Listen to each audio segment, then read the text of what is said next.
আচ্ছা, তাহলে আজকে হচ্ছে আমরা দেখব হচ্ছে গীত সংহিতা 17 থেকে, সরি, গীত সংহিতা 24 থেকে 27, 24 থেকে 27। এখন আমি সবগুলো পড়বো না, 24, 25, 26, 27-এ চলে যাবো লাস্টের। 27 পুরোটা পড়বো। যাদের মুখস্থ আছে আমার সাথে বলতে পারে, আশা করি হয়তো বা কারণ মুখস্থ আছে বা পুরোটা না হলেও অনেকটা আছে, তারা আমার সঙ্গে বলবো। গীত সংহিতা 27 সবাই পড়তে পারবেন আমার সাথে। আপনারা বের করেছেন সবাই গীত সংহিতা 27? তাহলে তো আমার সাথে পড়ুন। সদাপ্রভুই আমার আলো ও আমার উদ্ধারকর্তা, আমি কাকে ভয় করব? সদাপ্রভুই আমার জীবনের দুর্গ, আমি কাকে থেকে ভয় কাঁপব? দুষ্ট লোকেরা আমাকে গিলে খাবার জন্য যখন এগিয়ে আসে, তখন আমার সেই শত্রু ও বিপক্ষেরা উচট খেয়ে পড়ে যায়। সৈন্যের দলও যদি আমাকে ঘিরে ধরে, তবুও আমার মনে ভয় হবে না। যদি আমার বিরুদ্ধে যুদ্ধ আরম্ভ হয়, তবুও তখন আমি নিশ্চিন্ত থাকব। সদাপ্রভুর কাছে আমি একটা অনুরোধ জানাচ্ছি, আমি যা চাইছি তাই এই, আমার সারা জীবন আমি যেন সদাপ্রভুর ঘরে বাস করতে পারি, যাতে আমি তার সৌন্দর্য দেখতে পারি আর সেই বাসস্থানে তার বিষয় নিয়ে ধ্যান করতে পারি। কারণ বিপদের দিনে তার সেই আশ্রয়ে তিনি আমাকে নিরাপদে রাখবেন, তার সেই তাম্বুতে আমাকে লুকিয়ে রাখবেন আর পাহাড়ের উপরে আমাকে তুলে রাখবেন।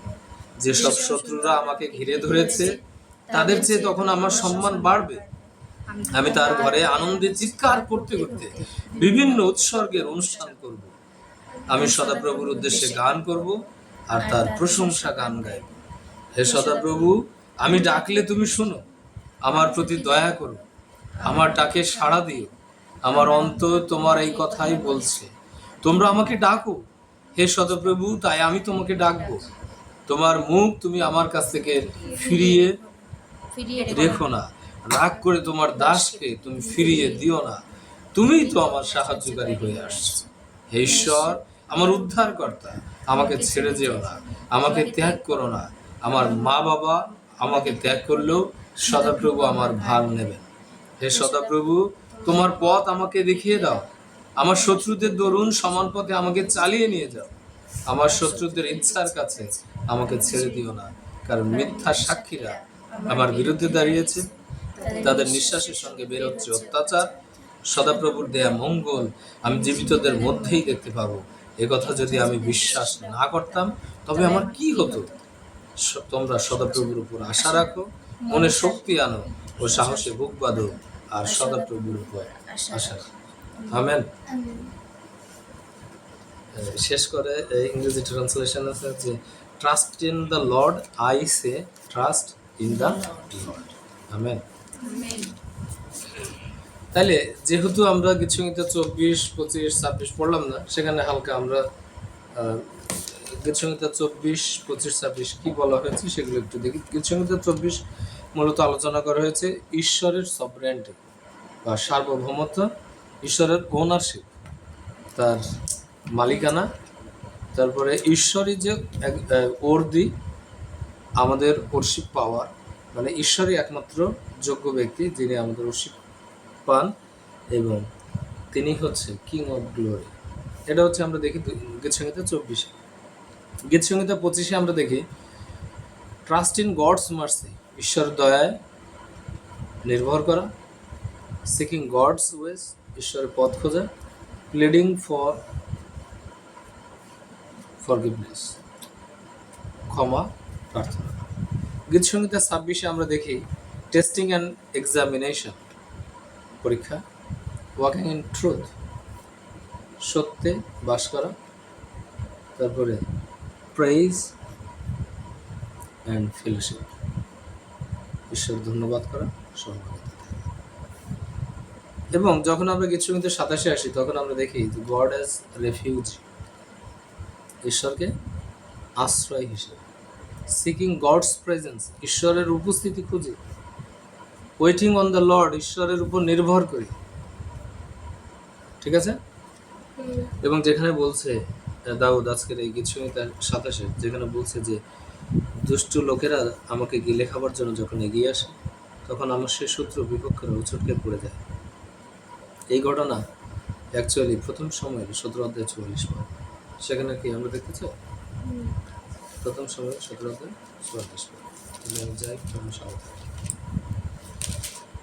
প্রথম সময়ের 17-44।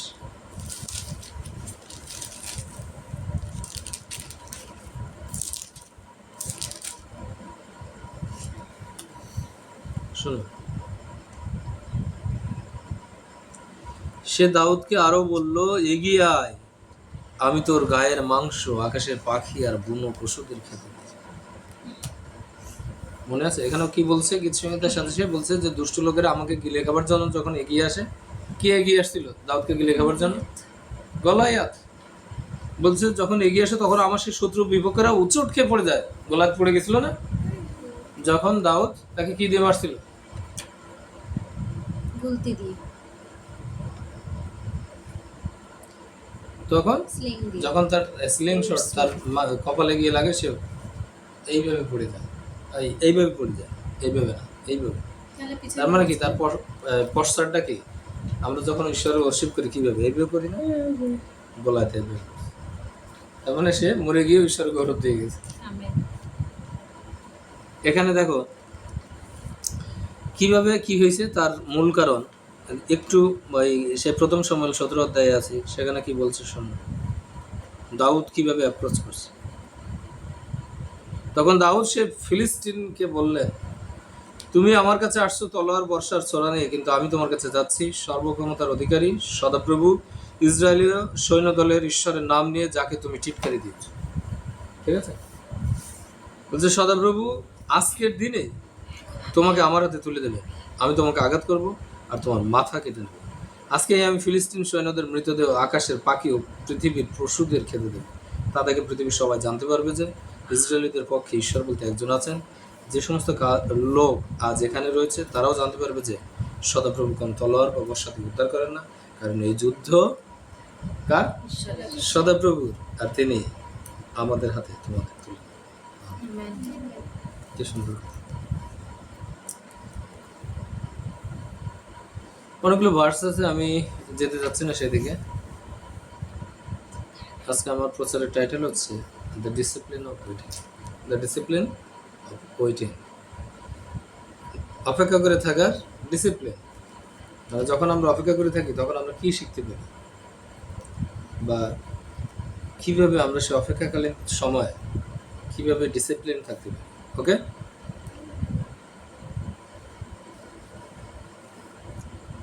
চারটা পয়েন্টে আলোচনা করবো। প্রথম point, waiting is doing. Waiting is doing মানে যখন আমরা অপেক্ষায় থাকি তখন কি করতে হবে? Waiting is doing. যখন অপেক্ষায় থাকবো তখন কি করতে হবে? কারোর আইডিয়া আছে? ওয়ার্শিপ করতে হবে, ঈশ্বর ওয়ার্শিপ দিতে হবে। Worship God while you are waiting. যখন তোমরা ঈশ্বরের উপর নির্ভর করে আছো, ঈশ্বরের ওয়ার্শিপ করতে ভুলো না, ঈশ্বরের ওয়ার্শিপ করতে ছেড়ো না। কিন্তু আমাদের এই যে বিশ্বাসীগণ, পরিবারের সমস্যা, বিঘ্ন সব চলে গেছে। 2 number point, waiting is praying. Waiting is praying. অপেক্ষা করা মানে হচ্ছে প্রার্থনা করা।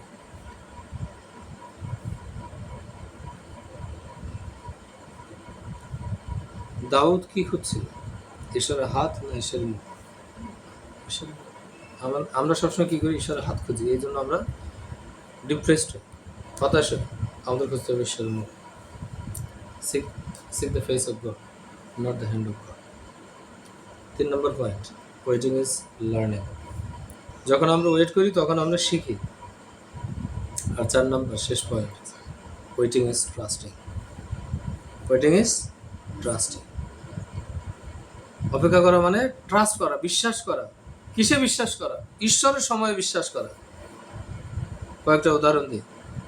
জোসেফ, জানে না, জাকবের ছেলে জোসেফ, কত বছর অপেক্ষা করছিল সে? ঈশ্বর তাকে যে মিশরের প্রধানমন্ত্রী পদে নিয়ে গিয়েছিলেন, দ্বিতীয় প্রধান ফেরাওয়ের পরে, কত বছর সময় লাগছিল? 13 ইয়ার্স। 13 বছর। মশিক ঈশ্বর কতদিন অপেক্ষা করিয়েছিলেন? 40 বছর। যখন মসির বয়স 40 বছর, মসি ভাবছে যে এবার মনে হয় সময় ঈশ্বর তাকে ব্যবহার করবে। যখন সে গেছে তখন সেই তার নিজের লোকেরা, হিব্রু পিপলরা তাকে কি বলছিল যে তোমাকে কে ডাকছে?